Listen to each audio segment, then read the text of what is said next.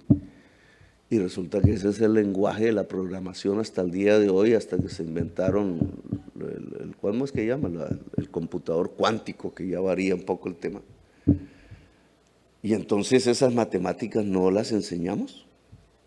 Si enseñamos esas matemáticas no podemos generalizar, como se generalizó el álgebra ahí mal que bien, o el cálculo diferencial, la programación, en 700.000 muchachos, muchachas, que en el tiempo, cada año 700.000, muchos y muchas de las cuales pues encontrarán allí su vocación y su vida profesional, especializándose cada vez más.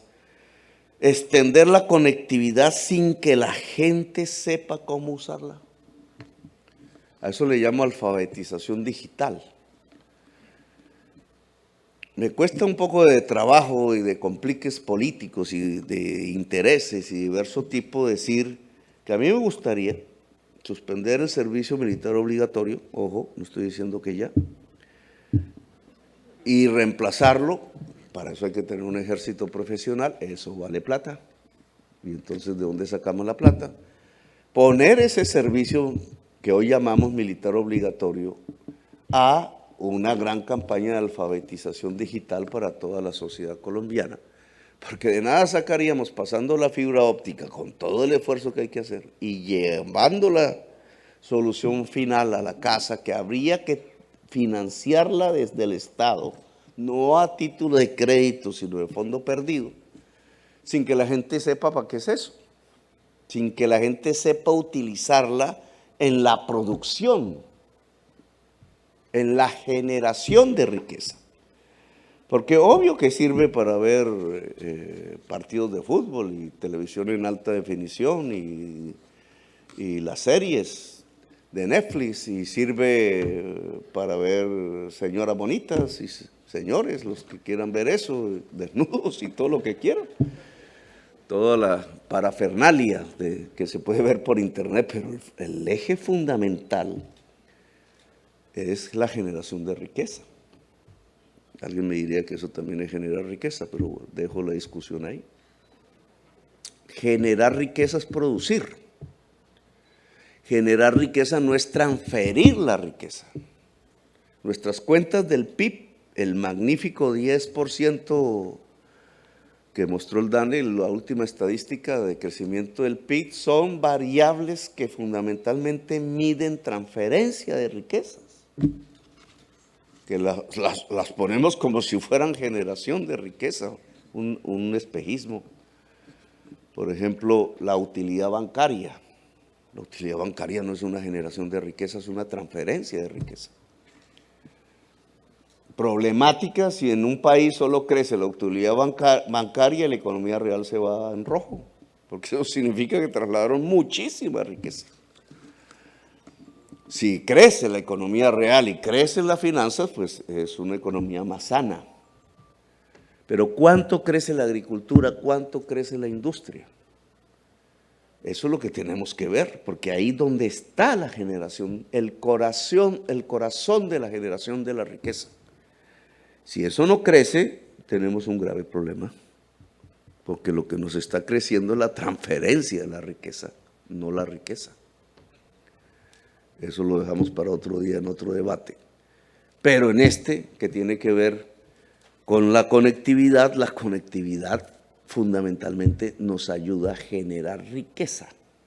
Si logramos llevarla al agricultor, si logramos llevarla al microempresario urbano, a la microempresaria urbana, porque esa conectividad más saber utilizarla nos eleva la riqueza nacional.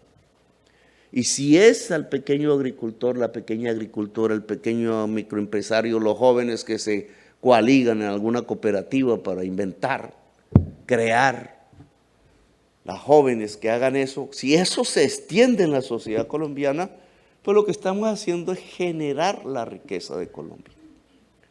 Y entonces este tema no es de moda, no es marginal, este es un tema tan central, la tierra virtual, como lo es el tema de la tierra real. Si no solucionamos ambos, no solucionamos los problemas de igualdad, de democracia, de libertad y por tanto de paz. Y un poco por eso vine aquí, porque hay que hacerlo. Entonces necesitamos, digamos, la Mazzucato, la señora Mazzucato, una economista que se volvió muy famosa últimamente, y que me tocó leer porque dije, pues, ¿por qué está tan famosa? Pues voy a leerla. Pues lo que propone es misiones que puedan arrastrar a partir del Estado como eje central inversiones privadas, y entonces todo eso va desarrollando un proceso de industrialización, es decir, de generación de riqueza de un país. Pues yo creo que en Colombia la conectividad es una misión, está por hacerse. Lograr entonces, y estos son casi lugares comunes en este tipo de eventos, conectividad, alfabetización digital, digitalizar el Estado y digitalizar la economía, entonces se nos vuelven objetivos de una misión que tenemos que acometer y que hace que en el presupuesto, ya veremos cómo lo podemos reformar en el Congreso, aquí veo a algunos congresistas, ex colegas míos, implica que las prioridades del presupuesto varían. A veces yo me pongo en una discusión muy bogotana, no, privaticemos la ETB para hacer las troncales de Transmilenio. Sí, es decir, cambiemos la fibra óptica por los buses, la comunicación del siglo XXI por la comunicación del XX. ¿Cuáles son las prioridades del presupuesto? Pues lo hemos destinado en lo que tiene que ver con inversión, que bien poco que es lo que queda, el remanente de lo poco que tenemos presupuestalmente, a hacer 4Gs, pero nadie se ha preguntado si valía la pena hacer tantas 4Gs con todo lo que han valido, con todo lo que se han robado, o las troncales de fibra óptica, que era más importante, la 4G o la fibra óptica. Alguien de pensamiento fácil dirá, pues ambas. Sí, pero no tenemos plata para tanto. El arte de la política y de la economía precisamente consiste en priorizar el presupuesto, la asignación de los recursos, porque son limitados, las necesidades ilimitadas. Luego hay que priorizar. ¿Qué va primero, la fibra óptica o el cemento? Pregunta para mis ex colegas del Congreso de la República. Eso hay que ponerlo en el presupuesto. Finalmente diría que este mundo de crisis climática, este mundo está en crisis. En todo el orden. Es una crisis civilizatoria. La guerra de Ucrania y Rusia no es una guerra más. Todas las guerras del siglo XXI, desde el 2000 a la fecha, giran alrededor de una economía vieja, moribunda, estancada. La economía fósil. Se vuelve éxodos de población que tratan con ametralladoras. Se vuelve sed, se vuelve hambre, se vuelve crisis climática, que es lo que produjo, y la crisis climática puede producir el fin de la existencia humana. Y toda esta debacle política y económica que observamos en el mundo son las tensiones que se derivan de un mundo que está viviendo la crisis climática, es decir, los periodos previos de su extinción si no hace cambios. Que vienen, vienen. Los noticieros pueden poner la guerra de Ucrania de primer lugar, pueden poner la pandemia de primer lugar hace unos meses, pueden seguramente poner en el primer lugar la crisis económica, pero el enemigo va avanzando y el enemigo se llama la crisis climática. Avanzando con paso seguro y rápido, es un cronómetro. Y lo que nos está marcando es la muerte como especie, la hora de la muerte como especie. Luego, los cambios políticos, parte de esto tiene que ver con lo que ha sucedido en Colombia, son imprescindibles. Los cambios políticos son también cambios tecnológicos. La tecnología no es neutra. A veces queremos verla así, como si premeditadamente, un poco religiosamente, el sendero de la tecnología hubiera estado previsto desde antes y solo había que marcar unos pasos de descubrimientos, a veces individuales, hasta irlo caminando. Pero no es cierto. La tecnología es política. La tecnología causa cambios en el relacionamiento de la sociedad. No somos los mismos ahora que cuando no teníamos las redes. Somos una sociedad diferente, sensiblemente diferente, nos relacionamos diferentemente. Antes un político podía engañar al campesino, ahora el campesino sabe si se logra conectar. El relacionamiento, el poder puede variar completamente. Algo que tiene de importante este mundo que asoma si logramos superar la crisis climática, que implica una economía descarbonizada, es que el relacionamiento puede ser de iguales.